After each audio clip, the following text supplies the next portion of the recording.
येणाऱ्यांचे स्वागत करतात ती घराची दारे.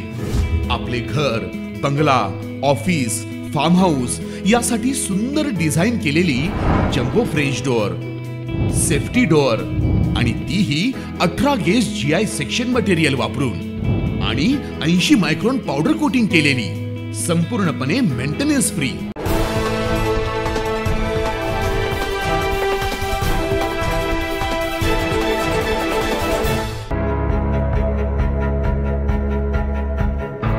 माननीय बाळासाहेब सानप यांच्या हस्ते उमेदवार ॲडव्होकेट राहुल ढिकले यांच्या प्रचार कार्यालयाचे उद्घाटन. महायुतीचे अधिकृत उमेदवार विद्यमान आमदार ॲडव्होकेट राहुल ढिकले यांच्या जेल रोड येथील प्रचार कार्यालयाचे उद्घाटन छत्रपती शिवाजी महाराज चौकात माजी आमदार बाळासाहेब सानप, PL ग्रुपचे संस्थापक अध्यक्ष प्रकाश लोंढे यांच्या हस्ते फीत कापून करण्यात आलं. यावेळी जेल रोड येथील विविध संघटनांच्या मान्यवरांनी राहुल ढिकले यांचं शाल, श्रीफळ आणि पुष्पहार घालून स्वागत केलं.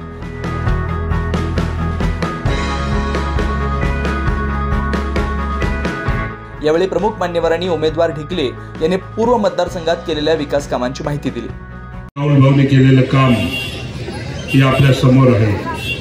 त्याच्या मागचे 5 वर्ष मी केलेलं काम सुद्धा आपल्या समोर आहे. मी जास्त बोलणार नाही. मागच्या वेळेस मी आणि राहुल भाऊ दोघंच लढलो होतो. आमचा 10-12 हजारचा फरक होता. आता मी आणि राहुल भाऊ दोघं एकत्र आहे. मी सांगू शकत नाही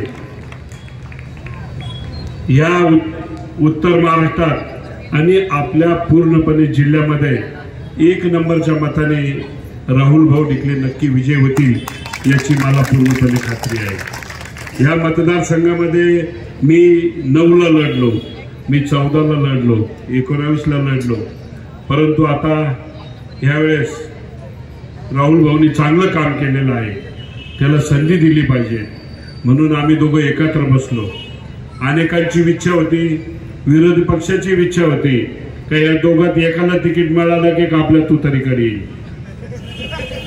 म्हणजे 8-10 दिवस त्यांचे वेगवेगळे नेते राहुल भाऊचं डिक्लेअर झाल्यानंतर माझ्या संपर्कात होते.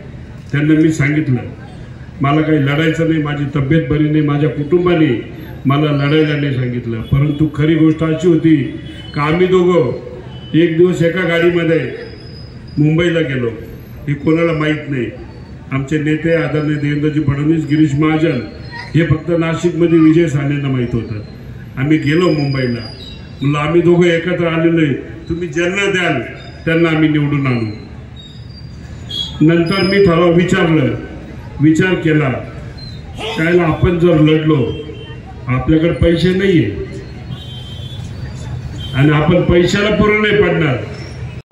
इकडे तिकडे तुमचा कमळाच्या व्यतिरिक्त भाऊ हात लागला तर तुम्हाला राजकीय करंट लागल्याशिवाय राहणार नाही. जर का तुम्हाला राजकीय थांबवायचं असेल तर कमळाच्या व्यतिरिक्त होय मी राहुल ढिकले, माझ्यापर्यंत पत्र येईल का नाही, माझ्यापर्यंत प्रचार यंत्रणा येईल का नाही मला माहित नाही.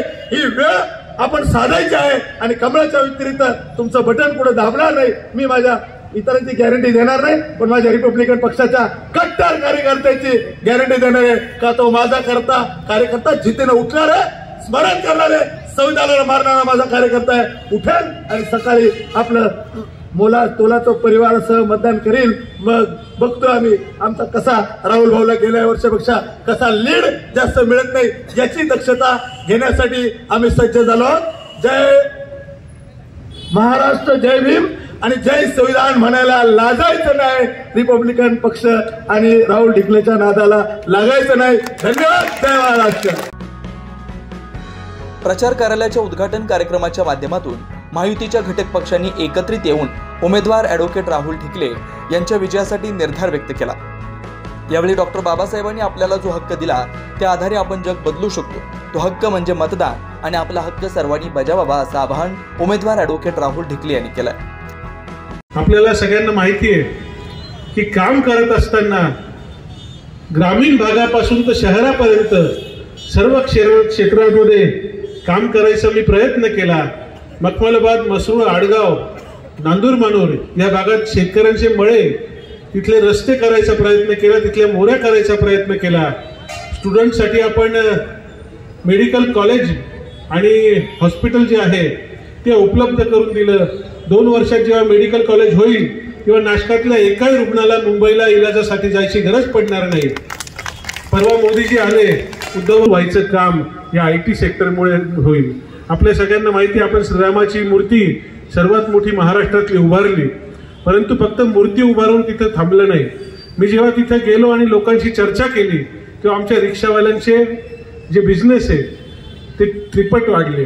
आमचे जे तिथले स्टॉलवाले होते त्यांचा रोजगार वाढला. अनेक युवकांनी नवीन तिथे रोजगार टाकला. म्हणजे एका गोष्टीमुळे किती लोकांच्या हाताला काम मिळतं याचं ते उदाहरण आहे. आणि त्याच्यासाठी आपल्या सर्वांचे आशीर्वाद महत्वाचे असतात. आज जेव्हा आपण बघतो तेव्हा लोक सांगतात की इकडे हे झालं तिकडे ते झालं, परंतु आपल्या सगळ्यांना एकच काम करायचं की आपल्या सगळ्यांना 20 तारखेला आपलं स्वतःचं मतदान कसं करून घेता येईल या गोष्टीवर लक्ष द्यायचंय. आपल्या शेजारच्याचं, आपल्या ओळखीच्यांचं आणि आपल्या वैचारिक विचारधारेच्या लोकांचं लवकरात लवकर मतदान करून टक्केवारी वाढवून घेऊन लोकशाही बळकट करायचं काम हे तुम्हाला आम्हाला करायचंय.